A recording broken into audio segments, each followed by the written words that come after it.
As pessoas que estão perdidas estão sendo cercadas pelo Senhor, que quer incutir nelas o seu Espírito Santo.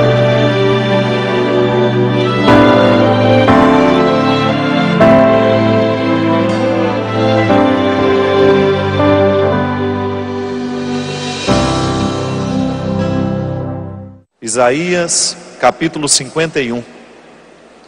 Peguem comigo o versículo 1 em diante. Ouvi-me vós que seguis a justiça, que buscais ao Senhor. Olhai para a rocha de onde fostes cortados, e para a caverna do poço de onde fostes cavados. Olhai para Abraão, vosso pai, para Sara, que vos deu a luz, porque sendo ele só, eu o chamei, e o abençoei, e o multipliquei. Porque o Senhor consolará a Sião, e consolará a todos os seus lugares assolados, e fará o seu deserto como Éden, e a sua solidão como o jardim do Senhor. Gozo e alegria se acharão nela, ações de graças e vozes de melodia. Atendei-me, povo meu, nação minha, inclinai os ouvidos para mim, porque de mim sairá a lei, e o meu juízo se estabelecerá como luz dos povos. Perto está a minha justiça, vem saindo a minha salvação, e os meus braços julgarão os povos, as ilhas me aguardarão, e no meu braço esperarão. Levantai os olhos para o céu, levantai os olhos para os céus, e olhai para a terra de baixo, porque os céus desaparecerão como a fumaça, e a terra se envelhecerá como uma veste, e os seus moradores morrerão como mosquitos, mas a minha salvação durará para sempre, e a minha justiça não será quebrantada. Ouvi-me vós que conheceis a justiça, vós, povo em cujo coração está a minha lei. Não temais o opróbrio dos homens, nem vos turbeis pelas suas injúrias, porque a traça os roerá como uma veste, e o bicho os comerá como a lã, mas a minha justiça durará para sempre, e a minha salvação de geração em geração. Desperta, desperta, veste-te de força ao braço do Senhor. Desperta como nos dias passados, como nas gerações antigas. Não és tu aquele que cortou em pedaços a Raabe e feriu o dragão? Não és tu aquele que secou o mar, as águas do grande abismo, e que fez o caminho no fundo do mar, para que passassem os remidos? Assim voltarão os resgatados do Senhor, e virão a Sião com júbilo, e perpétua alegria haverá sobre a sua cabeça. Gozo e alegria alcançarão, a tristeza e o gemido fugirão. Palavra do Senhor. Vamos aplaudir essa palavra.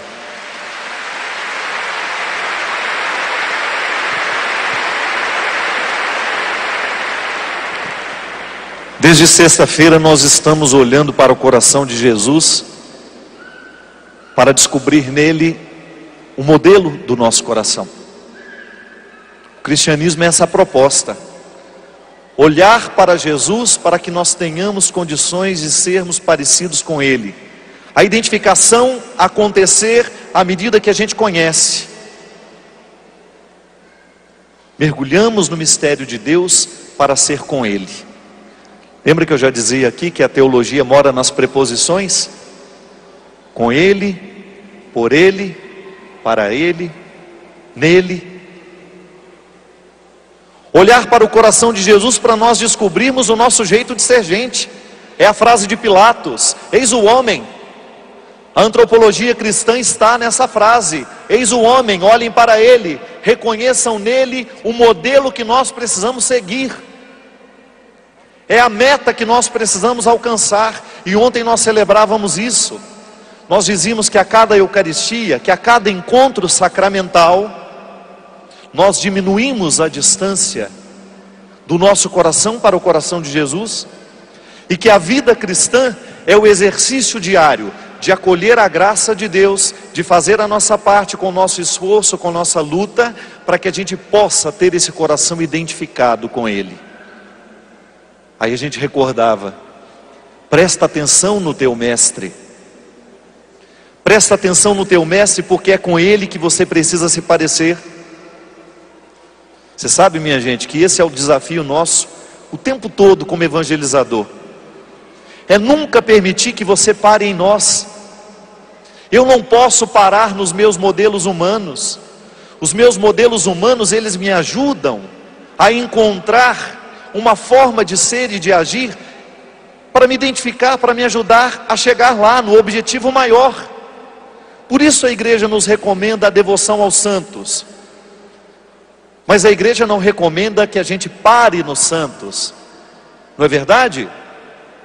Aquele que para no santo corre o risco de nunca chegar ao Cristo.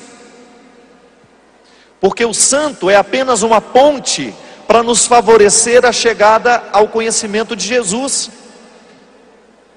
À medida que nós vamos mergulhando no mistério da vida dos santos, nós vamos descobrindo homens e mulheres como nós, como eu, como você, que viveram com ousadia e radicalidade uma virtude cristã, a ponto de fazê-lo reconhecido pela igreja como alguém que alcançou, conseguiu chegar lá. Mas ele é uma passagem, o evangelizador é uma ponte de passagem. É no Cristo que você precisa chegar, é com o Cristo que você precisa se parecer, é com o Cristo que você precisa se identificar. Por isso nós não podemos te iludir.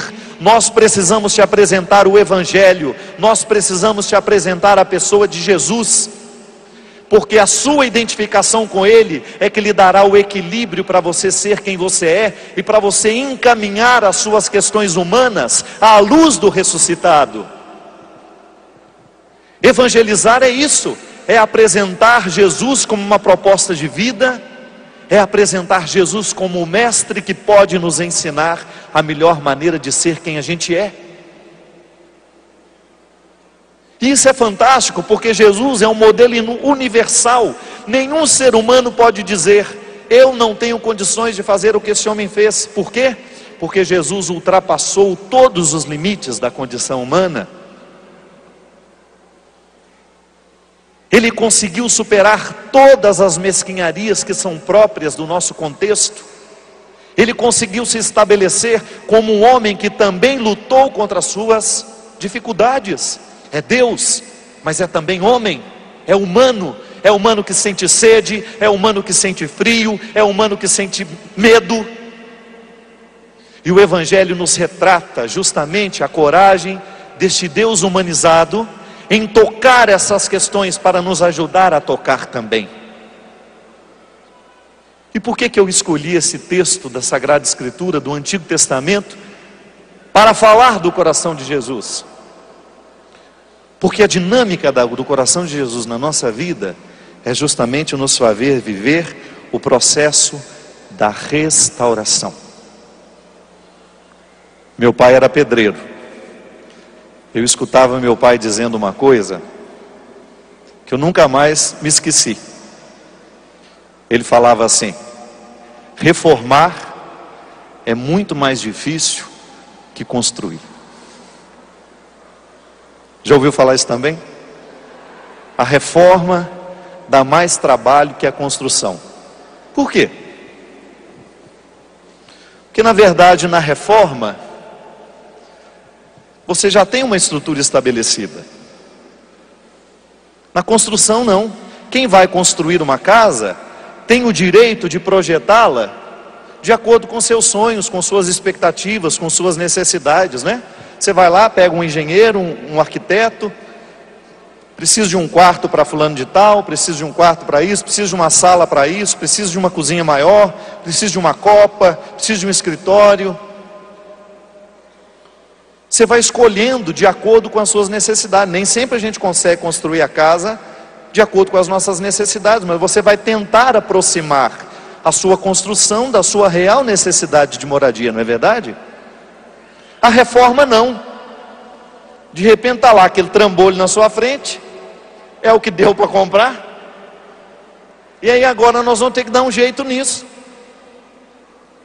Aí você vai fazer de tudo, exercer-se na criatividade, para transformar o que já está construído naquele projeto que você precisa. Mas não tem como jogar tudo no chão e começar de novo. A reforma vai supor que você está aproveitando uma estrutura já estabelecida, e a partir dela você vai tentar modificar, aproximar daquilo que você precisa. Eu fico pensando que o encontro de Deus com a gente é este. Nem todo mundo aqui teve a graça de ser construído do jeito certo. Nem todo mundo aqui teve a graça de receber a mão de obra especializada para que você fosse uma construção impecável. Estou errado? Tem gente que foi construído de parede meia. Tem gente que foi construído num barranco. Não é? Tem gente que... Humanamente falando, você encontra os mais estranhos tipos de construção. Às vezes esbarra algumas pessoas na minha vida, meu Deus do céu, esse é de adobe. Mas é resistente. Nós somos como casas. E de repente, nós nos descobrimos na necessidade de uma reforma. Nós nos descobrimos na necessidade, olha, eu não posso continuar sendo a casa que eu sou, porque no partir do momento que eu me encontro com o Senhor, a partir do momento que dele faço uma experiência, eu começo a descobrir que a minha construção não é favorável à habitação do Senhor. O humano verdadeiramente comprometido com o Senhor, com seu processo de conversão, nós queremos é isso, minha gente. Eu quero ser casa de Deus.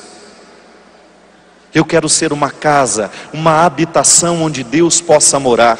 Mas para que Deus venha ter a possibilidade de mostrar-se com sua grandeza e com sua glória neste território miserável que eu sou, eu preciso admitir a necessidade de reformas. Eu preciso admitir a necessidade de melhorias, porque nessa casa que eu sou, há alguns cômodos trincados, há fragilidade no alicerce,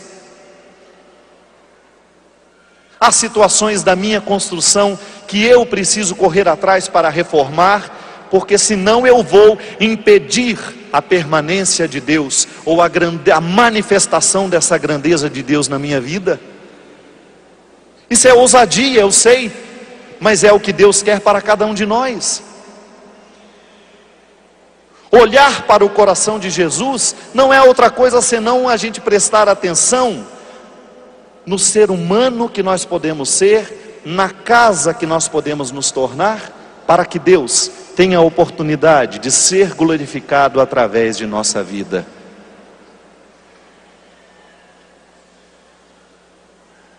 Como eu disse, nem sempre as pessoas têm a sorte, a possibilidade, a graça de serem construídas de um jeito certo.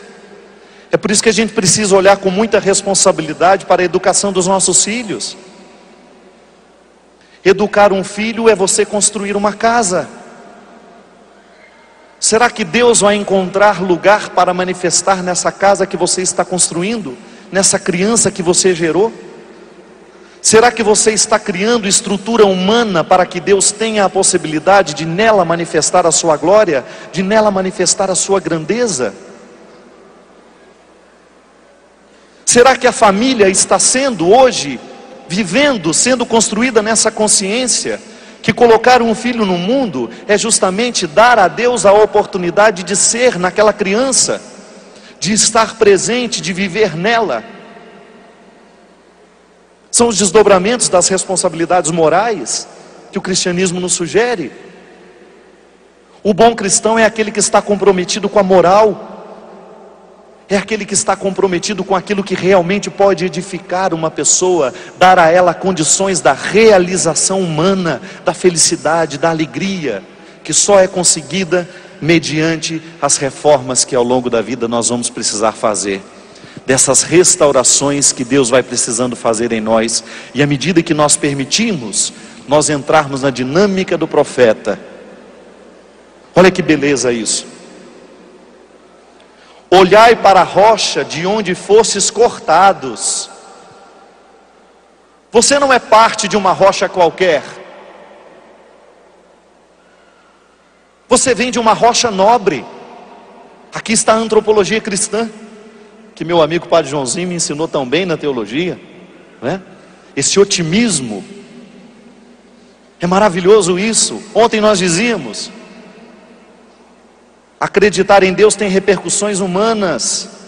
A maneira como eu interpreto Deus está diretamente ligada à maneira como eu me interpreto, à maneira como eu interpreto os meus irmãos. Nós somos o corte de uma rocha muito nobre. Você não é qualquer um, começa por aí. A sua matéria-prima é nobre. A sua matéria-prima é nobre. Você não é uma pedra qualquer, você é um corte de uma pedra preciosa. Aí a gente entende por que a igreja nos ensina o termo dignidade humana. E por que nós precisamos nos posicionar contrário a tudo aquilo que fere a dignidade humana. Porque se eu não reconheço no outro a dignidade humana, eu estou negando que ele é parte desse mesmo corte,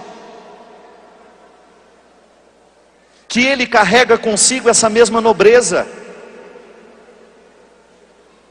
E por isso que nós não podemos nunca admitir que dentro de nossos grupos, dentro de nossas comunidades, dentro de nossa consciência, a gente tenha o direito de se sentir melhor que o outro. Não!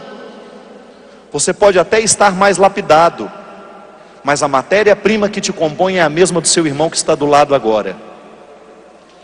É a mesma matéria.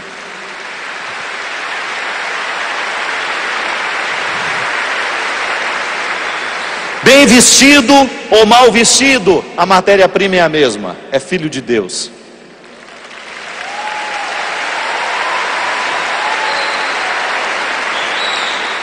Bonito ou feio, é filho de Deus.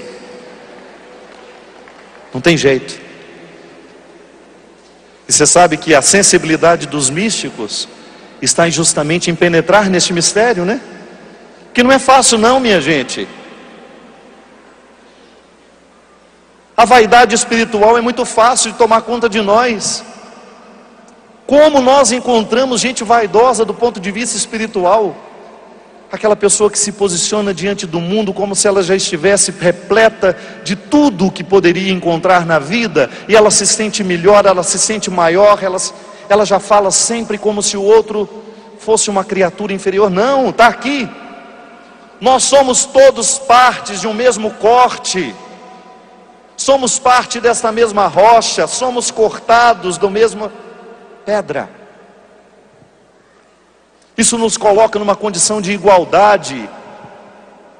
Nós estamos todos na necessidade de olhar para esse coração de Deus e nele encontrar os elementos que nós precisamos assumir. Estamos falando aqui que o coração de Jesus é manso. Oh, meu Deus do céu! Como na reforma da minha casa essa mansidão precisa entrar? A gente fala que o coração de Jesus é humilde. O que é ser humilde? É você fazer parte do humus, o esterco da terra. É você reconhecer a sua condição de humildade menor. Misericordioso. A palavra misericórdia nos sugere coisas tão bonitas. Uma delas é: o meu coração sente com o seu. Não foi que a gente falava aqui ontem? Ele tomou as nossas dores. Ele não precisava, mas ele quis sentir comigo. Ele sentiu com Madalena naquele momento da humilhação a sua condição de prostituta. Jesus sentiu na sua carne o desprezo. porque Ele foi capaz de assumir as dores da humanidade. Ele não apenas foi uma pessoa de fachada, Ele assumiu a vida com todas as suas consequências. Chorou pelos seus amigos, emocionou-se nas festas, gostava de uma festa pelo jeito, estava de bem com a vida, fugia do povo na hora que estava cansado. Uma gripe lascada, ele falava: ó, gente, hoje eu não posso.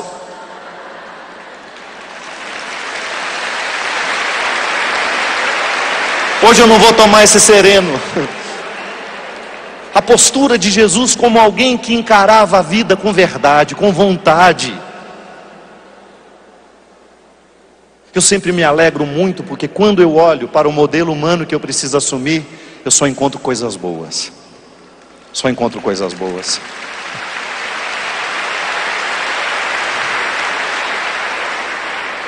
Deus não nos deixou uma tranqueira para a gente viver, não. Para de encarar os desdobramentos da vida cristã como imposição de uma tranqueira, de uma coisa difícil, desagradável, não. Viver nos passos de Jesus é garantia de uma vida feliz, de uma vida realizada, porque quando Deus entra na nossa vida, quando o coração de Jesus se torna o nosso referencial, a gente se torna disposto para a luta. Eu vou fazer essa reforma sim, porque antes de tudo, eu mereço estar reformado. Eu mereço estar reformado.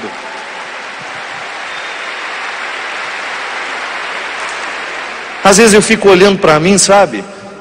Eu tenho tanto defeito, que eu fico pensando: oh meu Deus, eu não mereço morrer com eles. Não quero morrer com esses defeitos. Vamos jogando fora aos poucos.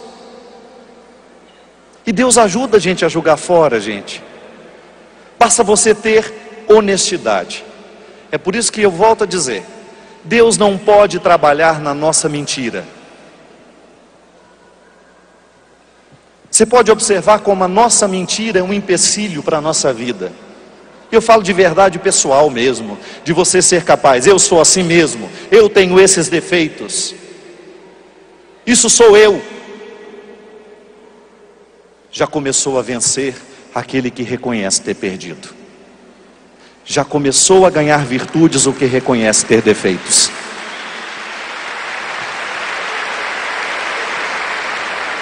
Você já deve ter vivido isso na sua vida. Quantas vezes a relação humana foi difícil, justamente porque as pessoas não estavam assumidas nas suas verdades.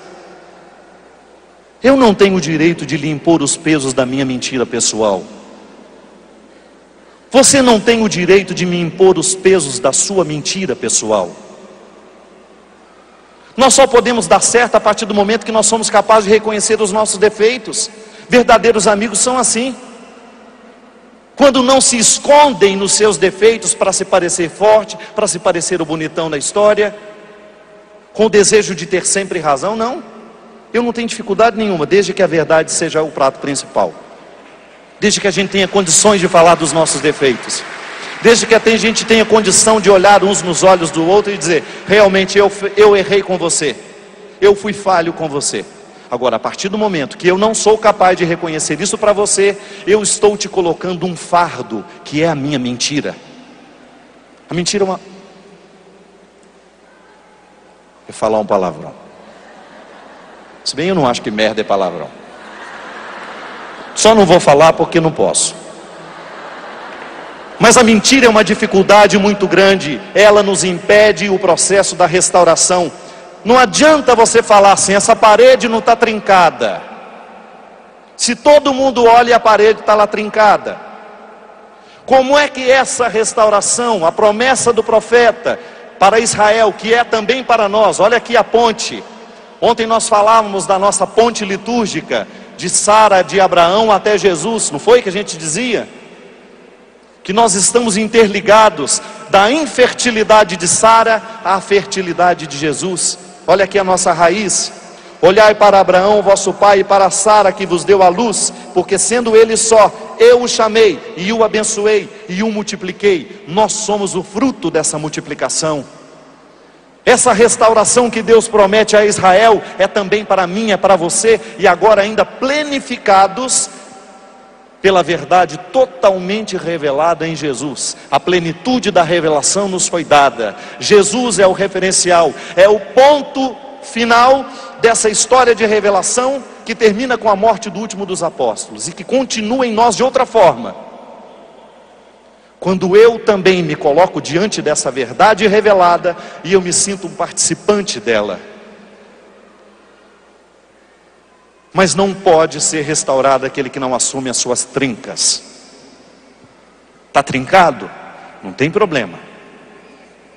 Agora, se insiste em dizer que não está trincado, se insiste em não reconhecer que o mal está presente, que as coisas ruins estão prevalecendo, Deus não terá a oportunidade de realizar a sua obra, porque a ação de Deus na nossa vida supõe que nós estejamos enraizados na nossa verdade pessoal, sem medo dela.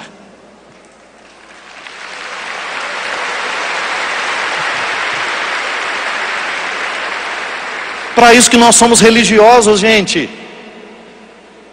Porque a religião é essa possibilidade de esclarecimento a partir do momento que nós estamos reunidos em comunidade, a partir do momento que nós vivemos como irmãos, sob essa proposta de Jesus, nós temos condições de sermos uns para os outros esses indicativos dessa verdade pessoal.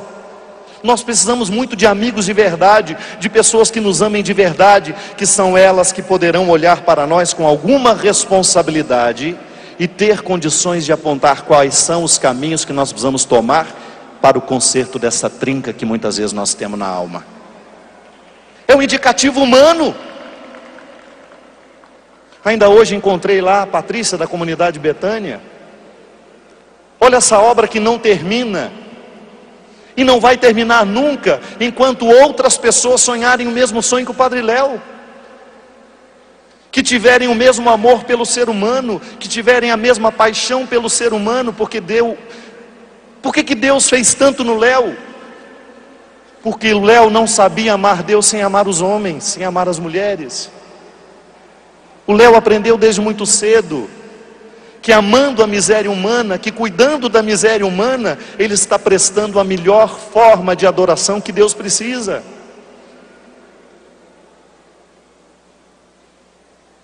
Onde existe um ser humano realizado, nele Deus está revelado. Vejo algumas irmãs aqui, como é bonito você ver o trabalho em tantos lugares, minha gente, que nunca serão noticiados. Neste momento, em algum lugar desse mundo, uma freira está cuidando da ferida de um doente. O mundo está sendo reformado naquela ferida. Deus está sendo amado, Deus está sendo glorificado naquela que socorre e naquele que está sendo socorrido. Olha as trincas que o alcoolismo, que a droga tem provocado no coração e na alma dos nossos jovens. E aí você vê o movimento de tantas comunidades tentando criar lá a sua casa de recuperação para dar àquelas pessoas uma oportunidade de restaurarem as suas almas feridas.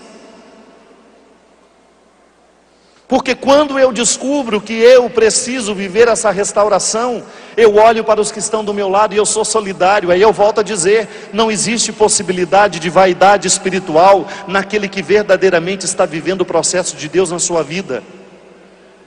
Porque nós nos olhamos e nós nos identificamos, somos partes de uma mesma ferida. Pode doer diferente, mas a ferida é a mesma.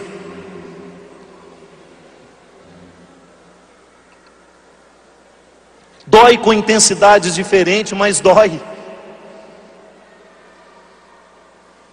Nós não somos por acaso não, minha gente.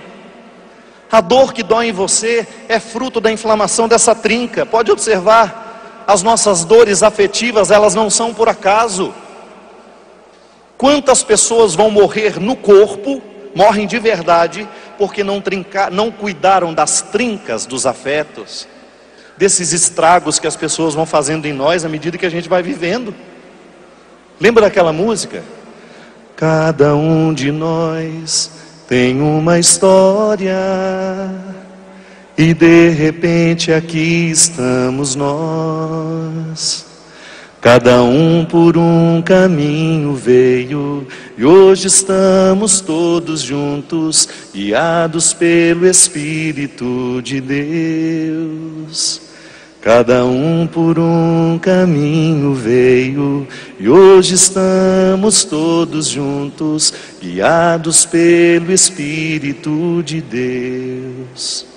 Espírito Santo vem, Espírito Santo vem, cai em mim, cai em ti, cai em todos nós. Espírito Santo vem, Espírito Santo vem, cai em mim, cai em ti, cai em todos nós.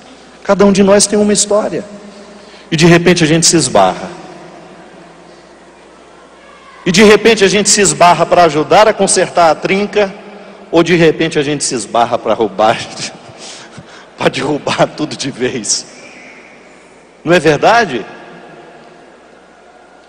Quantas pessoas passaram pela sua história, e causaram verdadeiros abalos sísmicos?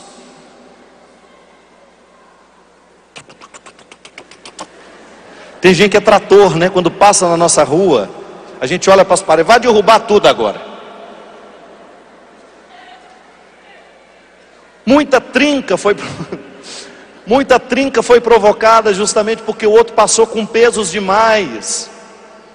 Trouxe para você todos os desequilíbrios da sua história, trouxe para você todos os lixos que ele encontrou pelo caminho. Infelizmente foi mal construído. É terrível isso, mas é verdade. É por isso que nós precisamos ficar muito atentos. O que é que a gente tem permitido entrar na nossa vida?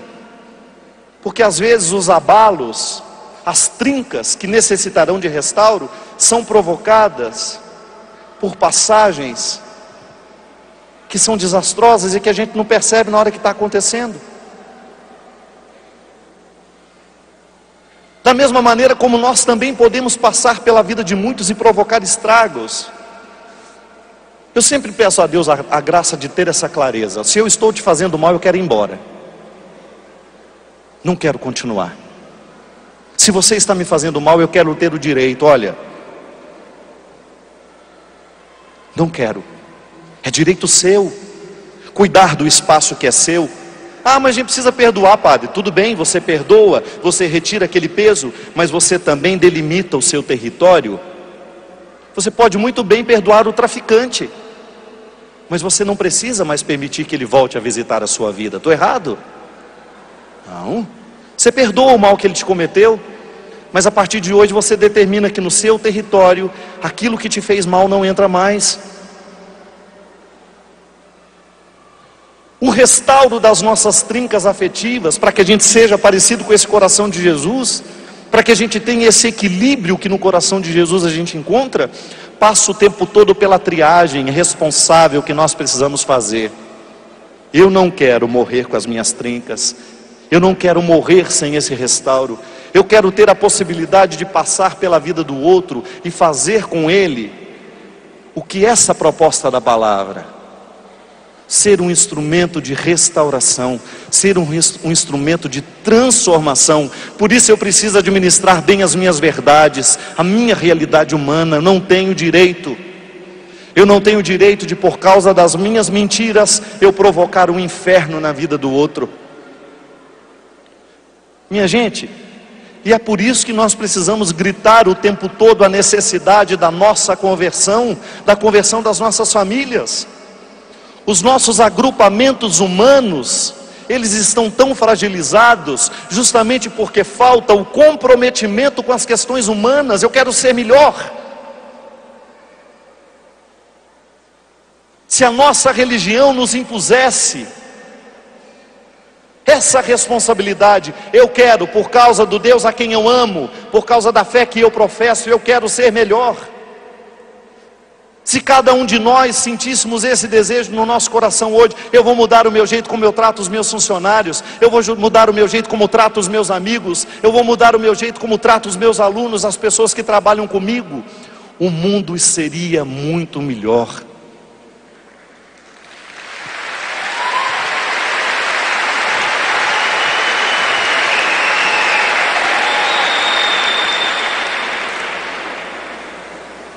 nós cuidamos das nossas questões, se nós somos praticantes de uma religião que nos compromete com essas mudanças diárias, nós vamos diminuir o poder da violência, nós vamos poder diminuir o poder do medo, nós vamos cuidar das nossas trincas.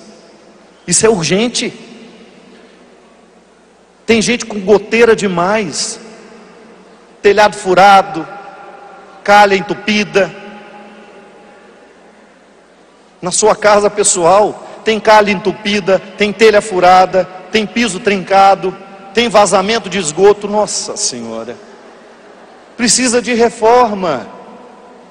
E sabe o que é o maravilhoso? É a gente olhar para esse centro de evangelização, que eu sempre acho que é o rincão, e a gente identificar isso. Todos nós precisamos dessa reforma. Ninguém aqui está o bonitão da boca, não. Eu, como líder religioso que sou hoje, assumo essa responsabilidade de não ter medo de mostrar quais são as minhas fraquezas, de não ter medo de me assumir limitado, porque eu tenho certeza que essa verdade pessoal é importante demais no meu testemunho para você, de você identificar: o Padre Fábio não é por acaso.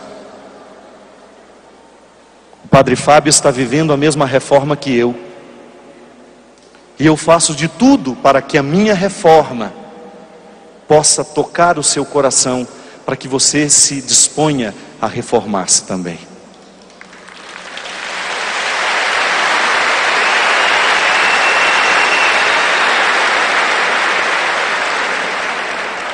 Cada um de nós tem uma história, e de repente aqui estamos nós. Cada um por um caminho veio, e hoje estamos todos juntos, guiados pelo Espírito de Deus. O Espírito nos conduz. Ontem eu não dei testemunho para vocês. Na minha vida eu tive a graça de ter muita gente que esteve na minha vida na hora certa. O Padre Joãozinho é um desses. Não tenho nem como agradecer esse homem. Talvez você não saiba, mas todos os meus passos, desde o momento em que eu estava lá no seminário, quando ele me encontrou, eu lá com as minhas musiquinhas debaixo do braço,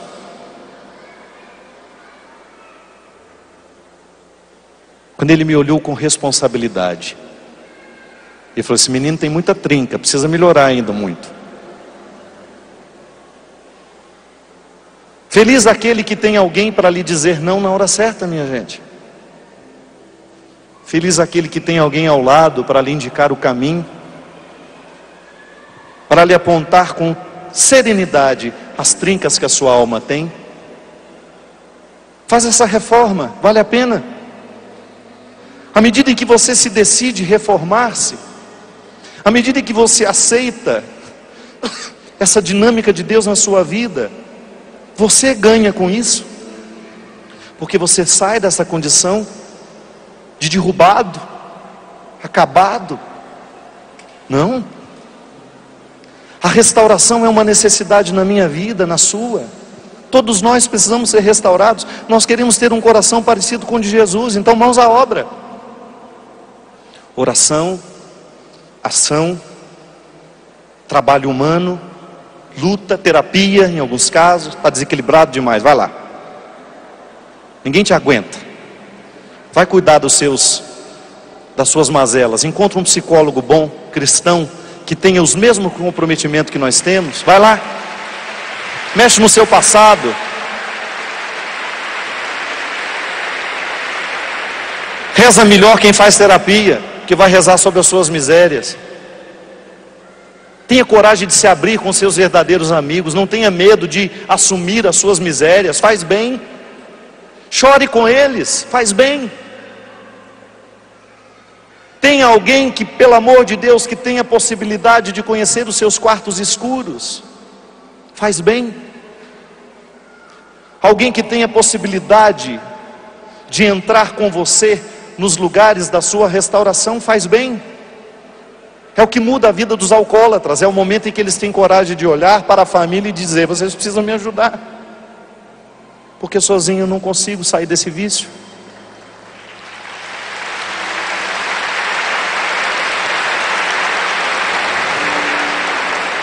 Quando é que Deus começa a agir no coração do alcoólatra? No momento que ele se assume alcoólatra. Que você sabe, a maioria é mentiroso. Eu bebo quando eu quero.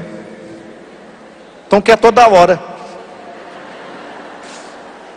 O cigarro é a mesma coisa. Não, eu não sou viciado, né? Eu paro na hora que eu quiser, eu só fumo na hora que eu estou nervosa. Vai comer uma folha de alface na hora que você ficar nervosa? Muda o hábito. Chupa uma laranja.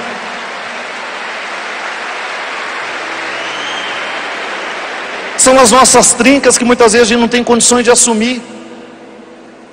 Ou então o pior, né? Por que você fez isso? Eu falei: quem falou que eu fiz isso? Aí o outro desanima de você por causa disso, gente. Jesus realizou muita transformação, mas todo mundo que ele transformou foi capaz de assumir-se miserável. Eu sou assim mesmo, Senhor. Igual aquela mulher julgada no meio da multidão. Como é que ela ia mentir? Como é que ela ia dizer: não é nada disso que você está pensando? Igual a piadinha, né, que eu escutei. Diz que a mulher pegou o marido na cama com a melhor amiga. Aí os dois naquela condição, a outra ainda teve coragem: Gorete, não é nada disso que você está pensando, bem. Eu não estou pensando nada, eu estou vendo. Tem gente que é pego no flagra e ainda assim não tem coragem de assumir a sua verdade. A droga está lá: não, isso não é meu não. Fala que é seu, porque tudo aquilo que você perdeu por causa dessa negação, você vai voltar a ganhar. Quem nega no momento errado, corre o risco de perder a vida inteira, minha gente. É tão nobre a gente olhar nos olhos do outro e falar: desculpa, eu fiz isso com você mesmo. Você não merece isso, mas eu fiz. A mesma coisa é a gente diante do Senhor. Perca a sua vaidade. Peça a Deus hoje a graça de lhe despir de toda a vaidade espiritual, que é a pior de todas. Olhe-se para o Senhor como alguém que não pode parar de ser reformado e diga a Ele: Senhor, eu sou um casebre miserável, mas eu tenho certeza que pela ação do seu amor, de sua divina arquitetura, eu posso me tornar uma casa inesquecível. Porque para isso você foi feito. Larga de ser parede meia água. Você não pode ser uma meia água a vida inteira. Meu terreno é pequeno, mentira. Seu terreno é grande. Você que olha pequeno para as suas paredes.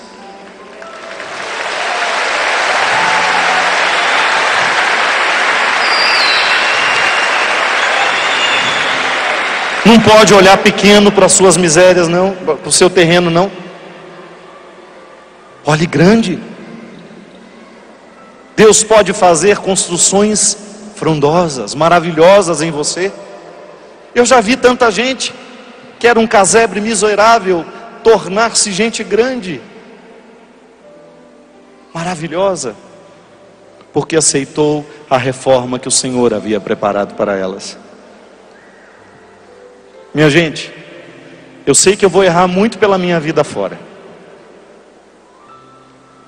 mas eu quero estar sempre comprometido com esse desejo de que nesse território miserável Deus encontre espaço para construir a sua casa, que eu posso ser, quero ser.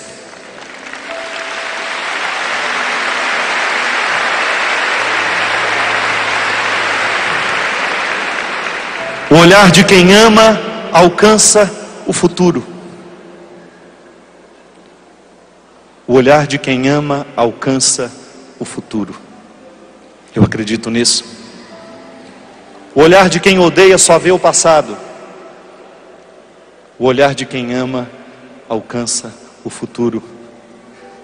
E se eu tenho a possibilidade de lhe dizer, amparado, catequeticamente, teologicamente, que Deus te ama, que o coração de Jesus é a fonte inesgotável deste amor, eu tenho a possibilidade de lhe dizer hoje: Deus vê o seu futuro, E nele você não é meia água, casinha miserável.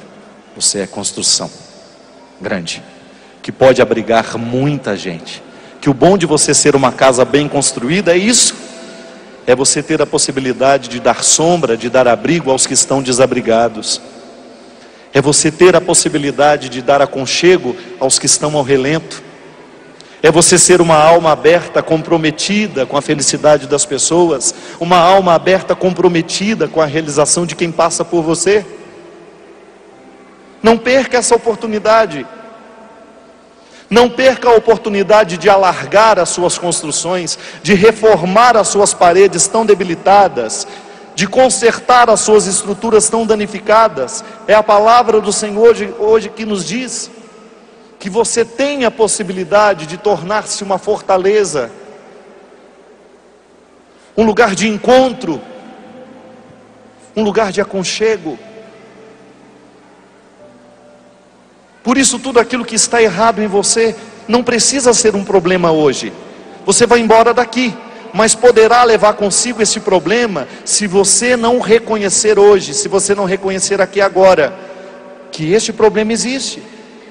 E que é a partir dele que Deus vai começar esse processo de transformação na sua vida. Ou você que nos acompanha em casa, que às vezes se esconde tanto atrás das suas mentiras, que se esconde tanto atrás das suas máscaras, tenha coragem de arrancar isso. Para que serve isso? Mentir para os outros? Não adianta, você não mente para você mesmo, você sabe quem você é, você sabe lá no fundo. Mas agora, assumir essa verdade é dar a Deus a oportunidade de trabalhar a partir dela. De você sair da droga, de você sair da infidelidade, de você sair da mentira, de você sair da corrupção e ter um coração semelhante ao de Jesus, manso, humilde, misericordioso, amoroso, o que você merece.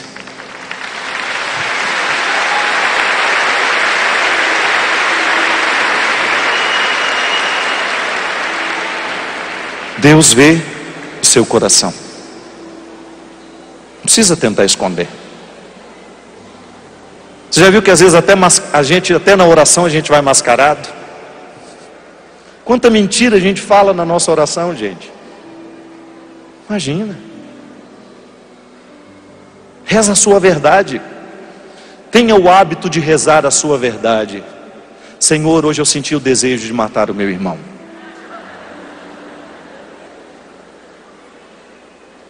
Senhor, hoje eu senti vontade de jogar aquele cara no buraco e sepultá-lo antes da hora. É verdade. Reze sobre a sua verdade. Hoje eu tive vontade de tomar 1 litro de uísque inteiro, mas não tomei. Eu não, porque não. Os meus pecados são outros. Reze a sua verdade. Não tenha medo de ser quem você é. Sabe por quê? Jesus amou gente muito pior que você. E não só amou, como levou para morar com Ele, para andar com Ele.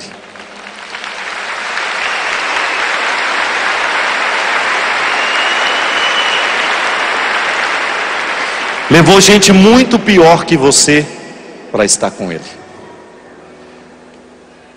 Esse rapazinho aqui não valia nada. Não é? Falou que valia mais ou menos. Olha o que Deus já fez na vida do Dunga. Olha o que Deus fez na vida de outras pessoas a partir da vida do Dunga. Quando uma pessoa está se convertendo, nós não temos ideia do que Deus vai fazer daquela conversão. Quantos filhos de vocês saíram das drogas por causa do PHN? Quantas pessoas que vocês conhecem, que eu conheço, que tiveram as suas vidas modificadas porque o Dunga um dia acreditou que ele não tinha que ser aquela meia água, não tinha que ser aquele terreninho, não, casa de esquina, mas que precisa de restauração o tempo todo, que precisa viver essa dinâmica de Deus na sua história, no seu coração, na sua alma. Com você pode ser a mesma coisa. Fique em pé comigo. Com você pode ser a mesma coisa. Toque no irmão que está do seu lado. Dá um abraço nessa pessoa agora. Reze por ela. Com seu abraço, queira o bem.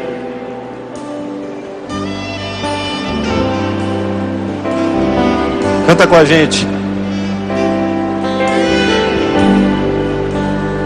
Interessante que isso é inspirado, viu? Põe a mão no ombro do seu irmão aí. Se restaurar uma casa é mais difícil do que construí-la, imagina você restaurar casas germinadas. Vamos cantar assim, como casas germinadas. Eu já tive a oportunidade de gravar essa música com o Padre Fábio e um outro amigo nosso chamado Miguel, da Espanha. Eu tenho certeza que Deus vai fazer uma obra linda em vocês agora, porque imediatamente após a pregação da palavra, os sinais já começam a acontecer. Foi assim na casa de Cornélio, quando Pedro lá chegou.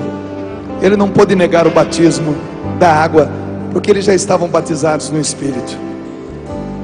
Nessa casa germinada tem algumas coisas para fazer. Dessa vez eu estou germinado numa outra casa. Vamos cantar. Deus vê o coração, sonda com compaixão e sabe o tamanho da sua dor. Ele não pode pôr limites no seu amor, pois sabe até onde vai todo pecador. Lágrimas são suor de almas que lutam só. Só Deus pode entender o que te causa dor. Ele não pode pôr limites ao teu amor. Onde vai todo pecador? Lágrimas são suor. Lágrimas são suor de almas que lutam só. Deus pode entender o que lhe causa dor. Pensa nele. Pensa no seu Senhor, recorra ao seu amor e creia, Ele é fiel e justo é o seu amor. Vamos juntos? Ouça, gente. Pare de se malgradar, não queira aos outros comprar. Diga por hoje não, por hoje eu não vou mais pecar. Estenda a sua mão e abra o seu coração.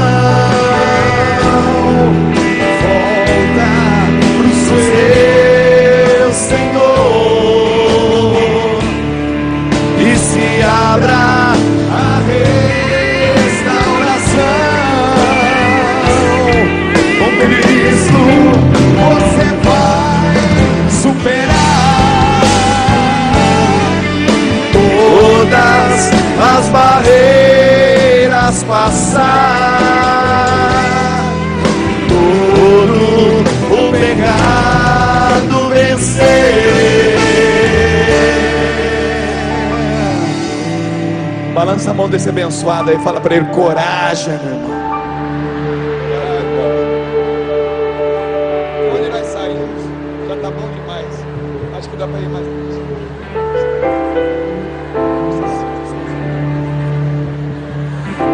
um novo homem vai nascer.